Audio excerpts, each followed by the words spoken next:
السلام علیکم ورحمۃ اللہ وبرکاتہ۔ بہت خاص ویڈیو لے کر آیا ہوں۔ لفظ جن، جنات، اجنہ اور بھی بہت کچھ، یعنی لفظ جن سے جن کا معنی کیا ہے اور یہ کیسے بنا ہے، اس کی جمع کیا ہوگی، اس کے لفظ کے پیچھے کیا راز ہے، پری کیا ہے، یہ سب کچھ میں آج کی ویڈیو میں بتانے جا رہا ہوں۔ تو چلیے ویڈیو شروع کرتے ہیں۔ پہلے میں آپ کو بتا دوں کہ ایک سوال آیا تھا کہ جنات کی تانیث کیا ہوگی اور پری کی کا تذکیر کیا ہوگا۔ تو میں آپ کو یہ بتا دوں کہ جس طرح انسان کی تانیث نہیں ہے، انسان ایک ذات ہے، انسان کی تانیث نہیں ہے، جانور ایک ذات ہے، جانور کی تانیث نہیں ہے، اسی طرح جنات کی کوئی تانیث نہیں ہے۔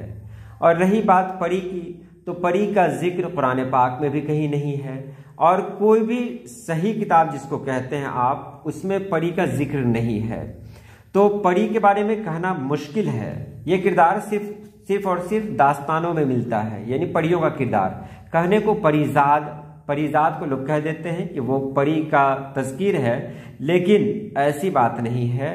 پری ایک ایسی ذات ہے جس کے بارے میں کیا کہا جائے، یہ بھی ہو سکتا ہے کہ جنات ذات میں ہی ہو، یعنی جنات میں ہی اگر خوبصورت ہو تو وہ تو جنات ہو جائے، اور کوئی لڑکی ذات میں کوئی خوبصورت ہو تو اس کو پری کہا جائے۔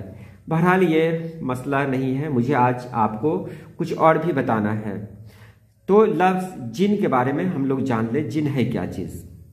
عربی کا لفظ ہے جن، یعنی نون پر تشدید کے ساتھ، اردو میں بھی مستعمل ہے، اور اس کی مختلف شکلیں مثلا جنات اور اجنہ بھی اردو میں رائج ہیں۔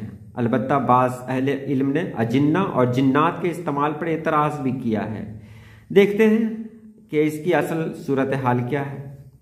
لفظ جن کا مادہ عربی میں جیم، نون اور نون پر تشدید ہے، یعنی جنہ۔ اس سے مراد ہے آگ یا دھوئیں سے پیدا کردہ ایک غیر مرئی مخلوق۔ عربی میں لفظ جن کے نون پر تشدید ہے، لیکن اردو میں تشدید کے بغیر بھی استعمال کیا جاتا ہے۔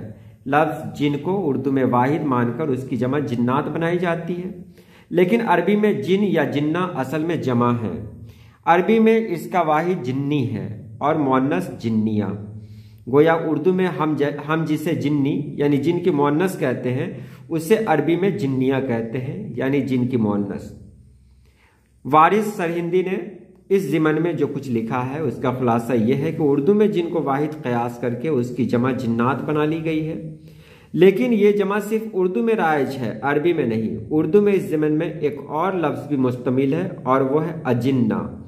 لفظ اجنہ اردو میں بالعموم جن کی جمع کے طور پر آتا ہے، لیکن عجیب بات یہ ہے کہ عربی میں اجنہ کا لفظ ایک بالکل مختلف مفہوم میں مشتمل ہے، اور وہ ہے جنین۔ جنین کے معنی ہے وہ بچہ جو ابھی بطن مادر میں ہو، گویا وہ بچہ جو ابھی پیدا نہ ہوا ہو جنین ہے، اور عربی میں اس کی جمع اجنہ ہے۔ جنین کو انگریزی میں فوٹس کہتے ہیں۔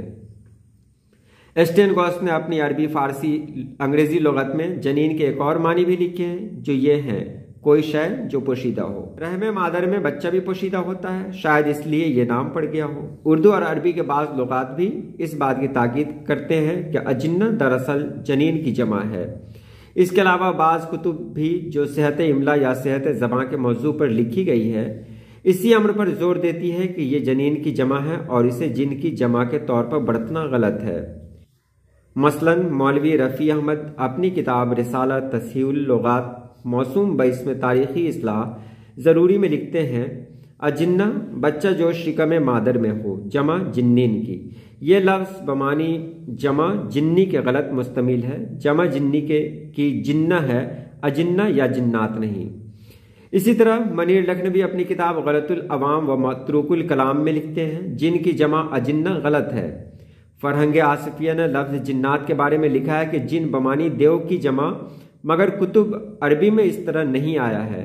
احسان دانش، اثر لکھنوی اور صاحبان قاموس الاغلاط نے بھی یہی لکھا ہے کہ جن کی جمع کے معنی میں اجنہ استعمال کرنا غلط ہے، لیکن ماہر القادری نے اس لفظ کے ضمن میں مختلف رائے دی ہے۔ انہوں نے لکھا ہے کہ عربی کی حد تک تو اجنہ کو جن کی جمع کے معنی میں استعمال کرنا غلط ہے، لیکن اردو میں اس کی حیثیت غلط العام کی سی ہے، لہٰذا اردو میں اجنہ بمانی جن کی جمع درست ہے۔ دراصل انہوں نے اپنے رسالے فاران میں جن کی جمع کے طور پر اجنہ کا لفظ لکھا تھا،